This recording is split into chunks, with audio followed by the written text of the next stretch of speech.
Hola, buenos dias, and welcome to the Pacific Ocean. We've made it to the Pacific. It is raining, but then this is Costa Rica, and we're in a place called Manuel, and we're literally just outside. If I turn around, actually, behind me here, just there is another national park, the first national park that they had here in Costa Rica, and one that sort of set the scene and the standards for all the others that followed.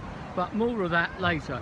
Try and do this in chronological order. It's been a bit of a day, hasn't it? A bit of a day. Starting off with some, well, we're going to call them raccoons, aren't we? Well, yeah, but they're actually coatis, C-O-A-T-I. We've seen one in the forest the other day, one of the rainforest, cloud forest, and we had to really search to see it, and you could just about make its bushy tail out, sort of sitting up in the air. But today we were sitting there just waiting to have our breakfast in the hotel, and a whole family of them, of about 12, just appeared came up to them in the garden. In the garden, and well, with babies and everything. It was amazing. And then the hummingbirds were there, other birds were there, and everything as well. I think this rain's getting heavier, you know. I think it is. So anyway, we shall soldier on, because then we got on the bus and we've driven across once again the continental divide. Sounds like my voice is going over towards this side, the Pacific. And the first sort of glimpses of the Pacific were in a place called Jaco, which is where Alan, our guide, was born, I think, and used to live, or still does live actually, outside of doing this. You'll have to talk in a minute, I don't know why. A lovely place. Very chilled. Yeah, very chilled out. It's quite Americanised in this area, but then we're part of America. And it's not that far from North America, but a lovely vibe there, and the beach was beautiful. We had a paddle in the Pacific, and the skies were blue, because it's now like 4:30 in the afternoon. Always the clouds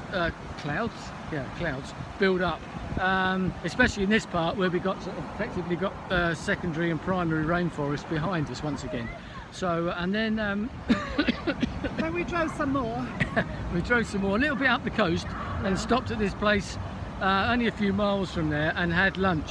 And what a view! It was. So we were sitting at a bar, trees, sitting at a bar, looking out over the blue Pacific, and it's black sand, as you can possibly see, which is volcanic sand here.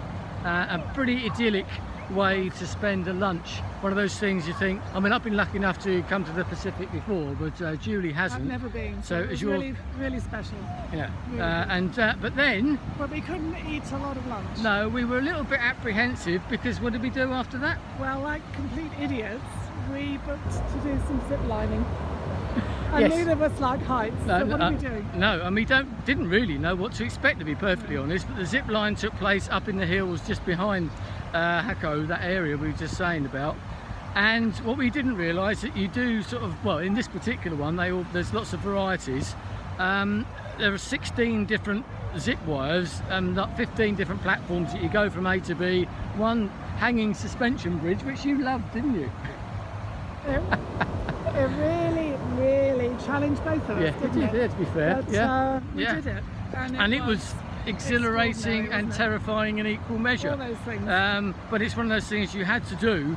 And the views from up there, going through the actual forest itself, and the views right down to the coast, and you could see the coast right up to here, were quite stunning if you could sort of look at them. Because if actually, you didn't have your eyes shut. Yeah, being on the platforms was actually one of the worst things while you were waiting for the other people to come, because I ended up being the first one for some reason. And the reason you can't speak, I think, is because you were screaming. I was screaming and shouting, but but it was great. Some of them were so fast, and this was the type, because there are different types of zip lining, zip wire.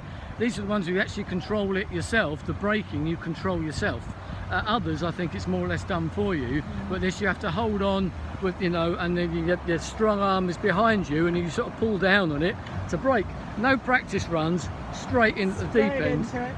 But brilliant, and now we're sort of buzzing because we've done it, basically. We've survived.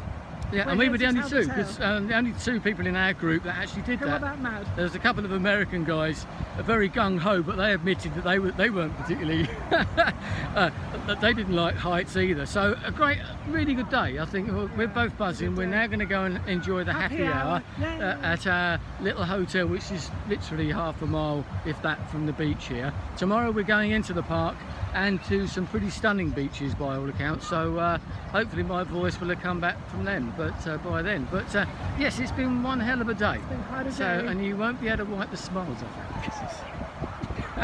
We'll see you again soon. Adios. Buona vita.